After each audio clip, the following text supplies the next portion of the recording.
મિત્રો, આ રાષ્ટ્રની ચૂંટણી છે.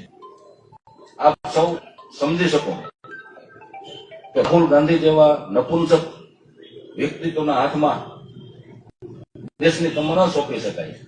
સમજી શકીએ ને બધા? તો આલિયા માલિયા જમાલિયા બધા કુંડિયા પાણી પીવે છે. બધા શું કામે? બીજી કુંડિયા આપણો સિંહ નરેન્દ્ર મોદી. જનતાની વચ્ચે લોકો છાતી કાઢીને જાજો અને ક્યાંય પણ નાના મોટા. મિત્રો, આ રાષ્ટ્રની ચૂંટણી છે.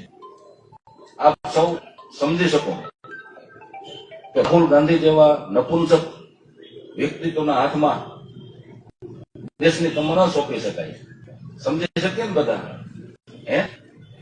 તો આલિયા માલિયા જમાલિયા બધા કુંડિયા પાણી પીવે છે.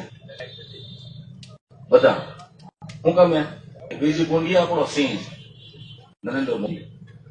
જનતાની વચ્ચે લોકો છાતી કાઢીને જાજો અને ક્યાંય પણ નાના મોટા. વંદે માતરમ. ગઈકાલના અમારા મધ્યસ્થ કાર્યાલયના ઉદ્ઘાટન પ્રસંગે મારા પ્રવચનમાં રાહુલજી વિશે મેં ચૂંટણીલક્ષી વાત કરેલ હતી. એ માત્ર ને માત્ર ચૂંટણીલક્ષી જુમલો હતો. એ તો દેશમાં આજે જ્યારે ચૂંટણી ચાલતી હોય તો દરેક પાર્ટીના લોકો ચૂંટણીલક્ષી વાત કરતા હોય છે, પોતાની વાત રાખતા હોય છે. તો એવા કોઈ નેતાઓને અથવા કોઈ પણ પાર્ટીને આ વિશે કાંઈ પણ નારાજગી હોય તો એમને હું કહેવા માગું છું કે દેશનું ગૌરવ, આપણા ગુજરાતનું ગૌરવ અને વિશ્વ નેતા, કદાવર નેતા નરેન્દ્રભાઈ વિશે પણ સોનિયાજીએ મોતના સોદાગર જેવા શબ્દ પ્રયોગો કરેલ હતા. ત્યારે અમારી લાગણીને પણ ખૂબ જ દુઃખ થયું હતું અને અમે પણ ત્યારે આહત હતા.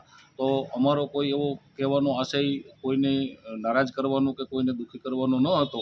માત્ર ને માત્ર દેશની જનતા નરેન્દ્રભાઈની સરખામણી અન્ય કોઈ નેતા સાથે ન કરી શકે અને નરેન્દ્રભાઈની સરખામણી અન્ય કોઈ નેતા સાથે બિલકુલ હરગિજ ન થઈ શકે. નરેન્દ્રભાઈનું વ્યક્તિત્વ જ એવડું મોટું વ્યક્તિત્વ છે અને એવા સબળ અને સક્ષમ નેતૃત્વને જ આપણે દેશનું સુકાન સોંપી શકીએ. બસ આટલો જ મારો કહેવાનો આશય હતો. વંદે માતરમ.